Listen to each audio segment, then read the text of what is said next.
Greetings, this is Top Hat and Buttered Popcorn. My name is John Savers. I'm your host, and today we'll take a look at a couple of recent films, beginning with The Ruins. This is directed by Carter Smith, stars Jonathan Tucker as Jeff, Jena Malone is Amy, Shawn Ashmore is Eric, and Laura Ramsey as Stacy.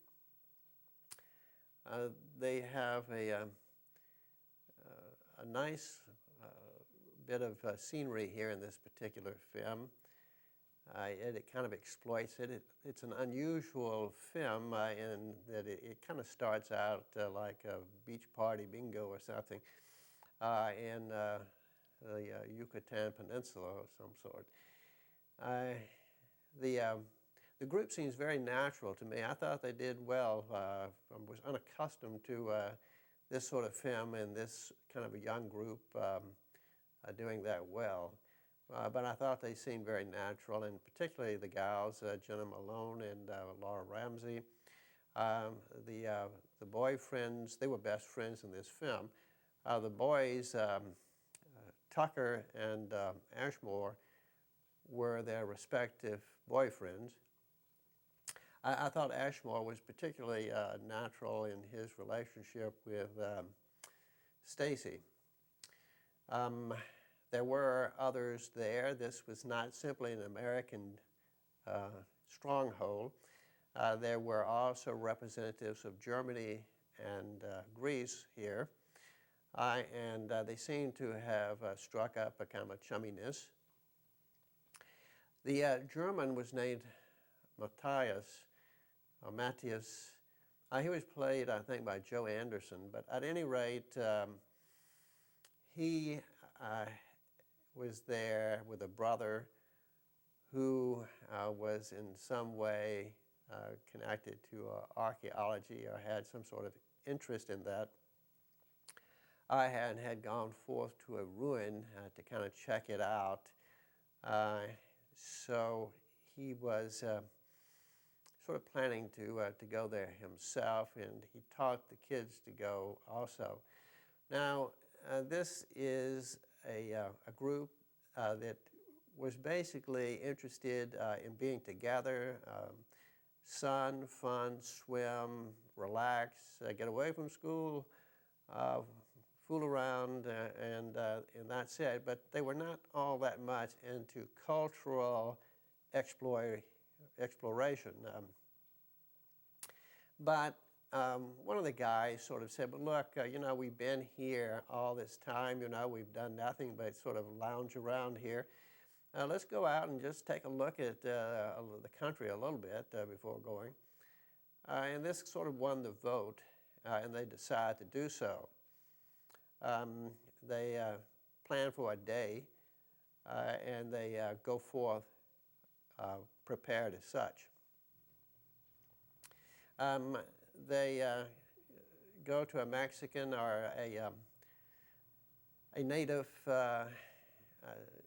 cab driver, a taxi driver, and engage him to take them. Once he finds out where they want to go, he said, no, don't go, that's a bad place, don't go there. But money talks. This particular driver was relatively good at at his little role. He was a guy named Rodriguez, Patricio Rodriguez, I think. But at any rate, once the bread was put forth in sufficient amounts, he said he would take them, and he did. When they got pretty close to the debarking area, they noted a Land Rover 2 type of vehicle, one of which was Matthias's brothers, and recognized as such. They knew they were in the right vicinity, but where was the pathway? Matthias looked around a little bit for it, and he found it hidden. There were some branches or something that somebody had put there to sort of obscure the route. Now, the taxi guy is long gone by now, and the gals at least Amy seems a little bit ready to call it quits. Let's go back and have a little session under the sun, a little relaxation, water, and so forth. But once they found the trail, they headed forth, and it did not take them too long to make themselves pretty deep into the jungle.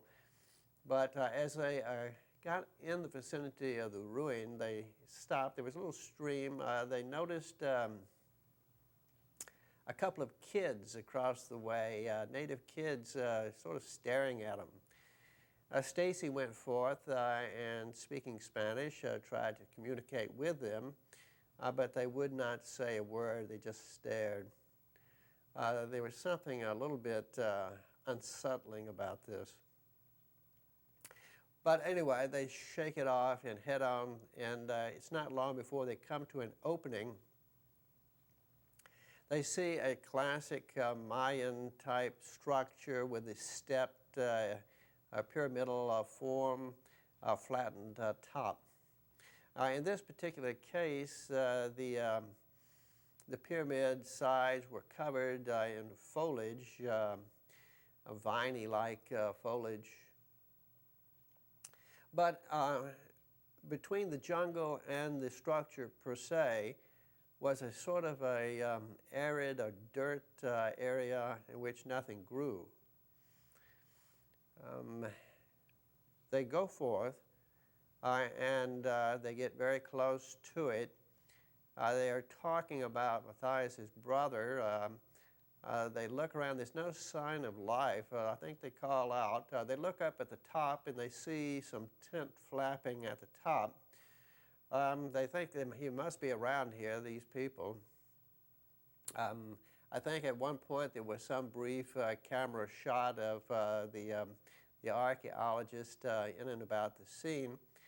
And as a matter of fact, this film opens up in a kind of a spooky way itself, in that we see a woman, a brunette, who is in a distressed situation, and she is calling forth, "Help me, won't somebody help me?" And then we see her scream, and it kind of fades into black and then opens up with the beach scene.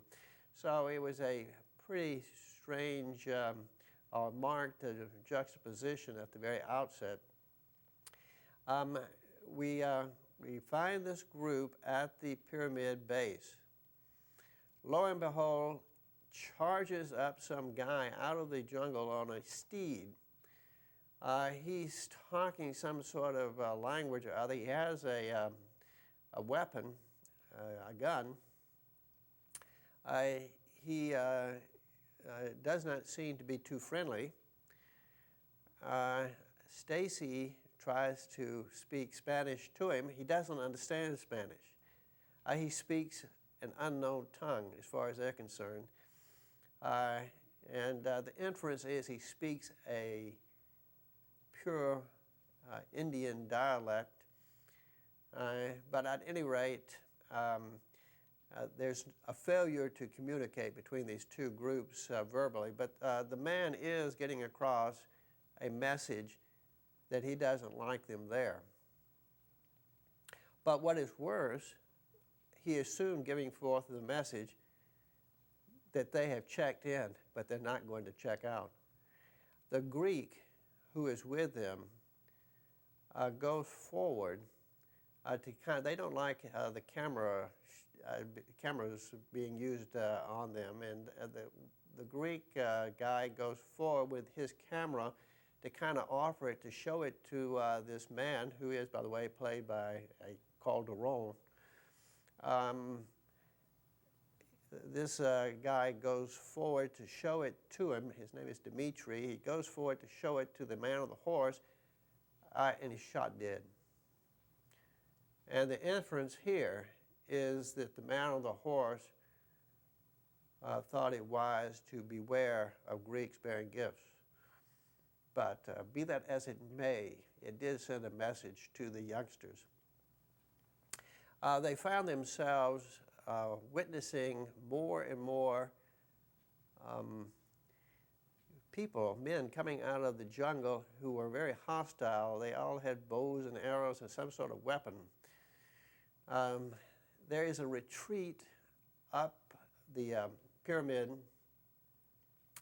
They start a kind of a search for Matthias's, his brother and the others, and they look about and so forth. They see an opening into the heart of the temple.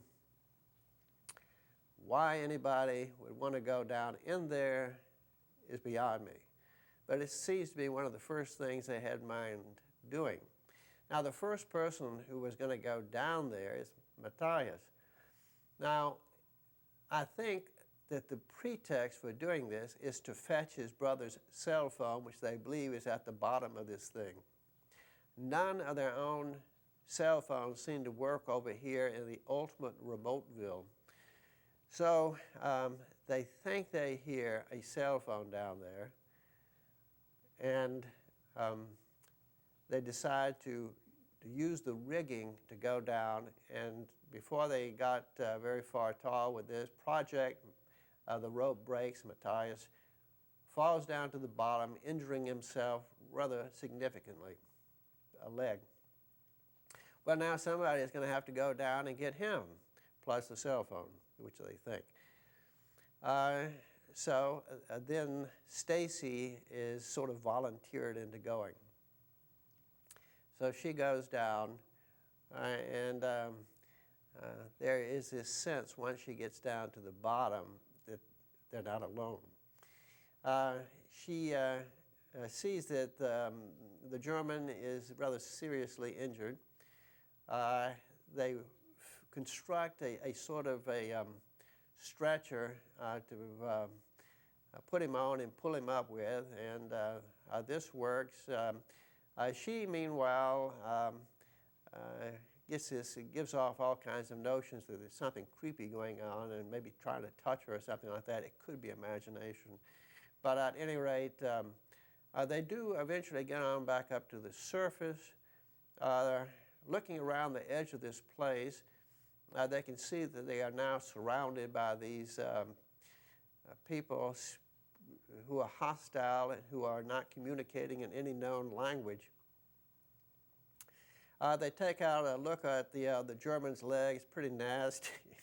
And I will say that this particular film has some pretty gory, gross scenes in it, and really, in some instances, repellent.